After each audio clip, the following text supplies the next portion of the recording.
नमस्कार, आपका अखबार के संग में आपका स्वागत है। मैं हूं प्रदीप सिंह। एनफोर्समेंट डायरेक्टरेट ने गुरुवार को 10 जगहों पर छापेमारी की, रेड किया, जिनमें से 6 ठिकाने कोलकाता में हैं और 4 दिल्ली में। किसके यहाँ? IUPAC, Indian political action committee, ये संस्था बनाई हुई है प्रशांत किशोर की, जिसको अब चलाते हैं प्रतीक जैन। इसके प्रमुख हैं, ये को फाउंडर के रूप में उनका नाम है, और ये ममता बनर्जी की पार्टी टीएमसी के लिए काम करते हैं। कोलकाता के साल्ट लेक में इनका दफ्तर है और घर भी है। तो इनके घर, दफ्तर और जो है कुछ और जगहों पर ईडी की रेड हुई आज सुबह से। प्रतीक जैन ने खबर दी ममता बनर्जी को। अब आपने इससे पहले कभी सुना है कि ईडी की रेड चल रही हो किसी प्रदेश में, किसी संस्था पर या किसी व्यक्ति पर, और वहां मुख्यमंत्री पूरे पुलिस बंदोबस्त के साथ पहुंच जाए? मुख्यमंत्री ममता बनर्जी पहुंची वहां, उससे पहले कोलकाता के पुलिस कमिश्नर पहुंच गए, और ममता बनर्जी के पहुंचने के आसपास ही पश्चिम बंगाल के डीजीपी राजीव कुमार पहुंच गए। राजीव कुमार का नाम आप भूले नहीं होंगे। ये एक समय कोलकाता के पुलिस कमिश्नर थे। एक चिटफंड घोटाले में सबूत मिटाने का इन पर आरोप था। सीबीआई ने इनके खिलाफ केस दर्ज किया। सीबीआई पूछताछ के लिए इनके घर पहुंची तो ममता बनर्जी धरने पर बैठ गई थी। आपको याद होगा, ये 2019-20 की बात है। ममता बनर्जी ने राजीव कुमार को बचाया। केंद्र सरकार राजीव कुमार के खिलाफ कुछ नहीं कर पाई। सुप्रीम कोर्ट के आदेश पर उनसे पूछताछ भी कोलकाता के बाहर, पश्चिम बंगाल के बाहर, नॉर्थ ईस्ट के एक राज्य में हुई, और उसके बाद उनका कुछ नहीं हुआ और उनको प्रमोशन भी मिल गया। तो आप इससे समझ सकते हैं कि ममता बनर्जी के कितने चहीते अफसर हैं, और उन्होंने तृणमूल कांग्रेस के लिए क्या क्या नहीं किया होगा और क्या क्या नहीं कर रहे हैं। तो वो वहां पहुंच गए। वहां ईडी की रेड चल रही थी, और ईडी रेड कर रही है कोयला घोटाले में हवाला के लेन देन के मामले को लेकर, उसके आरोप को लेकर। इस मामले में 2020 में सीबीआई ने एफआईआर दर्ज की थी। सीबीआई की जांच चल रही है। उसी सिलसिले में हवाला का मुद्दा जब सामने आया तो ईडी ने फिर रेड डाला।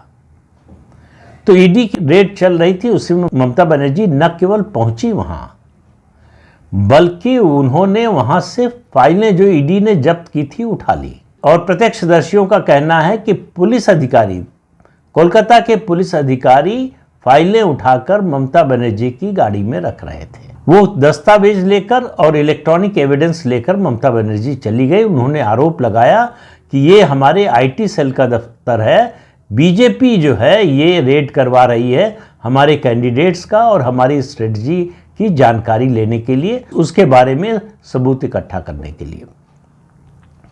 अब इसमें कितनी सच्चाई है कितनी नहीं पता नहीं, लेकिन इतना तो सच है जो सबने देखा कि एनफोर्समेंट डायरेक्टरेट की रेड चल रही थी, जो एक संवैधानिक कार्रवाई है, कानूनी कार्रवाई है। उसमें ममता बनर्जी जो पश्चिम बंगाल की मुख्यमंत्री हैं वो पहुंच गई, उसमें व्यवधान डाला, वहां से डॉक्यूमेंट लेकर गई। और डॉक्यूमेंट लेकर जाने का रेड के दौरान किसी को अधिकार नहीं है, चाहे वो मुख्यमंत्री हो चाहे देश के प्रधानमंत्री हो। लेकिन ममता बनर्जी अपने को कानून से ऊपर मानती हैं।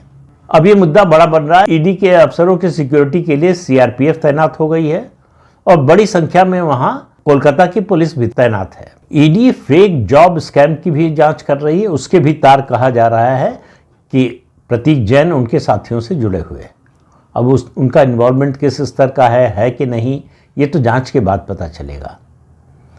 लेकिन ये आश्चर्यजनक घटना इस देश में ही हो सकती है कि एक सरकारी जांच एजेंसी जांच का काम कर रही है, उसमें व्यवधान कौन डाल रहा है?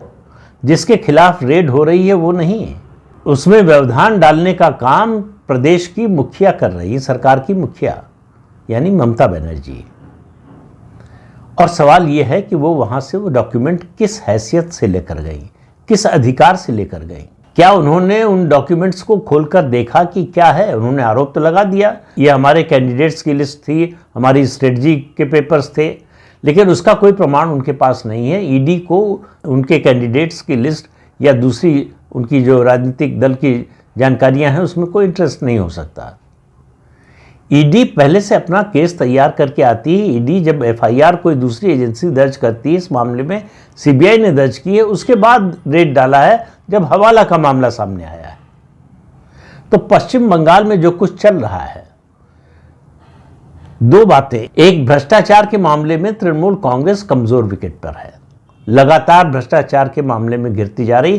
कोई मुद्दा उठा लीजिए, कोई विभाग उठा लीजिए, वहां आपको भ्रष्टाचार मिल जाएगा।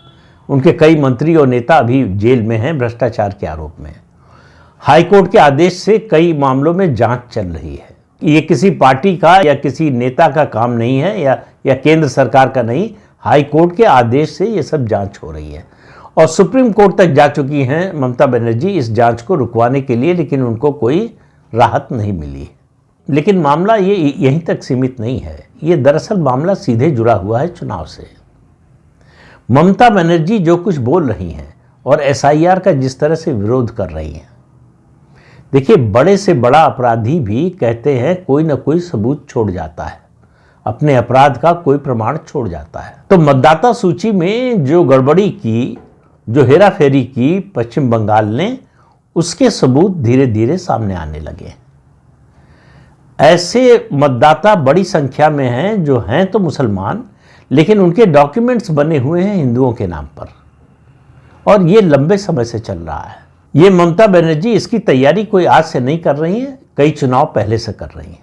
और ये तैयारी और ये काम उन्होंने, ये रणनीति इस हिसाब से बनाई थी कि इसमें कोई शक नहीं कर सकता, इसमें कोई आरोप नहीं लगा सकता।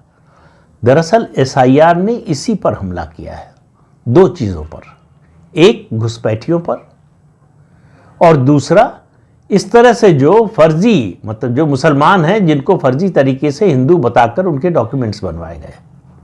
तो एसआईआर में क्या हो रहा है, कोई चुनाव आयोग, कोई जांच एजेंसी तो है नहीं, खुफिया एजेंसी है नहीं कि वो जासूसी कर रही है। उसके पास अपना एक सरकारी डॉक्यूमेंट है जो संवैधानिक रूप से उसको रखने का अधिकार है, और वो है 2022-23 के एसआईआर की सूची। चुनाव आयोग ने कहा कि जिन लोगों का नाम मतदाता सूची में नहीं है लेकिन 2022-23 की सूची में उनका नाम है, या उनके माता पिता या उनके रक्त संबंधी किसी का नाम है, उनका नाम जोड़ दिया जाएगा, उनका नाम काटा नहीं जाएगा। अब मुश्किल ये हो रही है कि 2022-23 की मतदाता सूची में ऐसे लोगों का नाम नहीं मिल रहा है, लेकिन ममता बनर्जी ने यहां भी चालाकी की, उनकी पार्टी ने यहां भी नाम तो बनवा दिए गए। जो मैंने कहा कि बड़े से बड़ा अपराधी कोई ना कोई प्रमाण छोड़ जाता है, तो जब उन्होंने ये काम किया, मतदाता सूची में इन लोगों का नाम 2023 में जो लोग मतदाता थे उनके परिवार का बताकर जुड़वाया, तो वो काम जो है कोई जांच एजेंसी तो कर नहीं रही थी, पॉलिटिकल पार्टी के वर्कर थे। इस बात का ध्यान नहीं रखा कि उम्र क्या दिखा रहे हैं। पता चला कि पोते और दादा की उम्र में मुश्किल से 10 साल का अंतर है, और जितने ऐसे फर्जी वोट बनवाए गए हैं उन सब के 6-6 बच्चे दिखाए गए हैं। जिन लोगों का नाम माता पिता के रूप में बताया गया उनको पता ही नहीं कि उनकी वो संतान है। ये सब मामले जो स्क्रूटनी हो रही है उसमें ये सब मामले सामने आ रहे हैं। इसलिए सबसे ज़्यादा ममता बनर्जी और तृणमूल कांग्रेस जो डरे हुए हैं, जो परेशान हैं, वो इसकी स्क्रूटनी से, कि जो संदिग्ध नाम है, चुनाव आयोग ने पाया कि ये मतदाता सूची में नाम अपना जुड़वाने के लिए या बनाए रखने के लिए जो डॉक्यूमेंट्स दिए हैं इन्होंने, वो डॉक्यूमेंट्स ही संदिग्ध हैं, तो उनकी जांच हो रही है। बड़ी स्वाभाविक सी बात है, अगर आपने जो कागज़ दिए हैं उन पर शक है तो उसकी जांच होगी ही। इससे कोई रोक नहीं सकता, अदालत भी नहीं रोक सकती, ममता बनर्जी इससे रोक नहीं सकती, इसलिए पूरे एसआईआर को रुकवाने की कोशिश कर रही हैं। बिहार के नेता, विपक्षी नेता गए थे सुप्रीम कोर्ट में, उनको कोई राहत नहीं मिली सुप्रीम कोर्ट से। अब ममता बनर्जी भी गई हैं सुप्रीम कोर्ट में। सुप्रीम कोर्ट से वो एसआईआर तो नहीं रुकवा सकती। पहले उन्होंने आरोप लगाया कि समय इतना कम है तो इसकी वजह से बीएलओ पर प्रेशर काम का बहुत ज़्यादा है, बीएलओ जो है वो आत्महत्या कर रहे हैं काम के दबाव में। चुनाव आयोग ने समय बढ़ा दिया तो वो बहाना भी खत्म हो गया। अब उनके पास कोई बहाना बचा नहीं है। अब उनके लिए बांग्लादेशी घुसपैठियों को बचाना संभव नहीं रह गया है, तो वो फिर दादागिरी पर उतर आई है। वो सार्वजनिक रूप से बयान दे रही हैं कि किसी भी घुसपैठिए का नाम, घुसपैठिया शब्द इस्तेमाल नहीं कर रही हैं, कह रही जिसको घुसपैठिया बताया जा रहा है उसका नाम कटने नहीं देंगे, किसी को डिटेंशन सेंटर में जाने नहीं देंगे घुसपैठिए को। लेकिन घुसपैठियों के मन में ये डर बैठ चुका है। उनको मालूम है कि कानून अपने तरीके से काम कर रहा है। अगर उनकी पहचान हो गई घुसपैठिए के रूप में तो उनको डिटेंशन सेंटर में जाना पड़ेगा और फिर डिपोर्ट भी किया जाएगा उनको। तो इसलिए बड़ी संख्या में तो भागकर भारत बांग्लादेश बॉर्डर पर पहुंच रहे हैं, अपने देश वापस जाना चाहते हैं। उन सब के पास बांग्लादेश के वैलिड डॉक्यूमेंट हैं, जिनको ममता बनर्जी भारत का नागरिक बता रही है, भारत का वोटर बता रही है। तो देखिए, असल में क्या होता है कि सजा से ज्यादा सजा का डर काम करता है। आपने घर में देखा होगा, हम सब ने देखा है, अपने परिवार में देखा होगा कि घर में अगर 3-4 बच्चे हैं, अगर सबने कोई गलती की है तो सबको सजा देने की जरूरत नहीं होती है, किसी एक को सजा दी जाती है, बाकी सब जो है सहम जाते हैं, फिर उस तरह की गलती नहीं करते, या गलती किया है तो मान लेते हैं कि गलती किया। वही काम ये SIR कर रहा है। जितने फर्जी मतदाता हैं उनके मन में डर बिठा दिया है कि वो पकड़े जा सकते हैं, और गैर कानूनी काम करने वाले को सबसे ज्यादा डर होता है पकड़े जाने का। जब तक वो पकड़ा नहीं जा रहा है उस पर कोई असर नहीं पड़ता, और उसको मालूम है कि ये काम चुनाव आयोग कर रहा है, जो एक संवैधानिक संस्था है। ममता बनर्जी इससे उसको नहीं बचा पाएंगी। अगर चुनाव आयोग ये साबित कर देगा कि फलां व्यक्ति भारत का नागरिक नहीं है लेकिन मतदाता सूची में नाम है, इसलिए उसका नाम कटेगा, तो इसमें ममता बनर्जी उसकी कोई मदद नहीं कर पाएंगी। वो विरोध कर सकती है, आरोप लगा सकती है, वो भाजपा और चुनाव आयोग की मिलीभगत का आरोप लगा सकती है, ये सब कर सकती हैं, लेकिन उसको मतदाता सूची में उसका नाम नहीं जुड़वा सकती। जो फर्जी लोग जो भारत के नागरिक नहीं हैं, उनका नाम मतदाता सूची में है, उनको मालूम है कि एक बार वो आइडेंटिफाई हो गए घुसपैठिए के रूप में तो उनको जेल जाने से या उनको डिटेंशन सेंटर में या डिपोर्ट होने से कोई बचा नहीं पाएगा। ममता बनर्जी का यही डर है जो उनके फर्जी वोटर हैं, उनके मन में डर, पकड़े जाने का डर, भेद खुल जाने का डर, सबको पता चल जाने का डर, और ये डर उनका मतदान के दिन तक जारी रहेगा कि जब मतदान करने जाएंगे तब भी उनके मन में डर होगा कि अगर डॉक्यूमेंट पर संदेह हो गया और पुलिस ने पकड़ लिया, रोक लिया, फिर क्या होगा। इसलिए ममता बनर्जी 3 बार की जो मुख्यमंत्री हैं, 3 बार जो चुनाव वो जीती, 2011, 2016 और 2021, तीनों चुनावों में उनके विरोधी मतदाताओं के मन में डर था। ये पहली बार होने जा रहा है कि उनके मतदाताओं या उनके समर्थकों के मन में डर पैदा हो गया है, खास तौर से उन मतदाताओं में जो फर्जी तरीके से मतदाता बने हैं। इसलिए मैं कह रहा हूं कि ममता बनर्जी पश्चिम बंगाल में विधानसभा का चुनाव एक हारा हुआ चुनाव लड़ रही हैं, वो हारी हुई लड़ाई लड़ रही हैं। उनको मालूम है कि उनकी हार तय है, उनको अब हार से बचाने वाला कोई है नहीं। जिनके भरोसे वो चुनाव जीतती थी, सत्ता चलती थी, अब उनके मन में डर बैठ गया है, वो या तो भाग रहे हैं या छिप रहे हैं, अलग अलग जगहों पर जाकर पुलिस और कानून से बचने की कोशिश कर रहे हैं। वो ममता बनर्जी की उस तरह से मदद करने की हालत में नहीं है। ये पहला चुनाव है, ममता बनर्जी जब से मुख्यमंत्री बनी है तब से ये पहला चुनाव है जिसमें उनके मतदाताओं के मन में डर है, और भारतीय जनता पार्टी के मतदाताओं के और समर्थकों के मन में जो डर 2021 के चुनाव नतीजे के बाद आया था, वो डर धीरे धीरे कम हो रहा है। क्यों कम हो रहा है? इसलिए नहीं कि उनको इस बात का भरोसा हो गया है कि भाजपा उनको अगर उनके ऊपर हमला हुआ तो बचाने आएगी।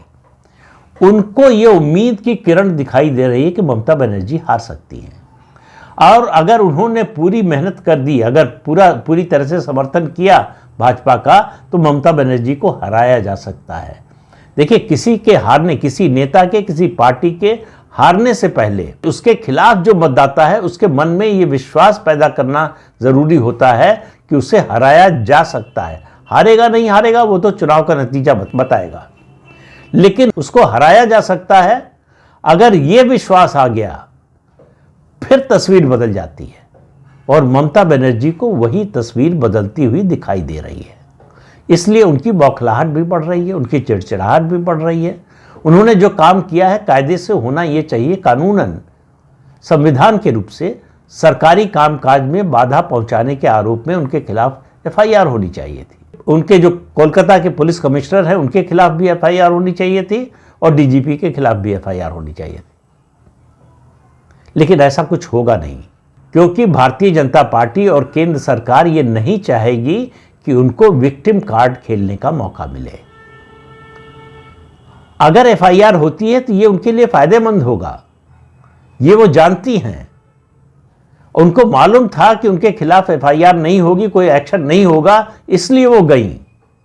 अगर उन्हें रत्ती भर भी इस बात का अंदेशा होता कि ऐसा हो सकता है तो ना जाती। और वो एक तरह से प्रोवोक कर रही हैं सेंट्रल गवर्नमेंट को, बीजेपी को, कि हमारे खिलाफ एक्शन लो। अब उनके पास अपने बचाव का उनको लगता है एकमात्र रास्ता है विक्टिम कार्ड खेलने का, कि केंद्र सरकार हमको सता रही है, भाजपा और चुनाव आयोग मिल गए हैं, हमारे खिलाफ षड्यंत्र कर रहे हैं। तो ये विक्टिम कार्ड ही उनको लगता है कि वो जितनी सफलता से, जितनी कामयाबी से खेलेंगी, वो उनको फिर से सत्ता में ला सकता है। लेकिन ऐसा होता हुआ दिखाई नहीं दे रहा है। ये बहुत कम चुनाव होते हैं जिनका नतीजा चुनाव की अधिसूचना जारी होने से पहले दिखाई देने लगता है। पश्चिम बंगाल विधानसभा का चुनाव ऐसा ही चुनाव मुझे दिखाई दे रहा है। तो इस अंक में इतना ही। अगले अंक में फिर मिलेंगे किसी नए मुद्दे के साथ। तब तक के लिए अनुमति दीजिए। आपसे अनुरोध है कि चैनल देखिए, शेयर कीजिए, लाइक कीजिए और सब्सक्राइब जरूर कीजिए। नमस्कार।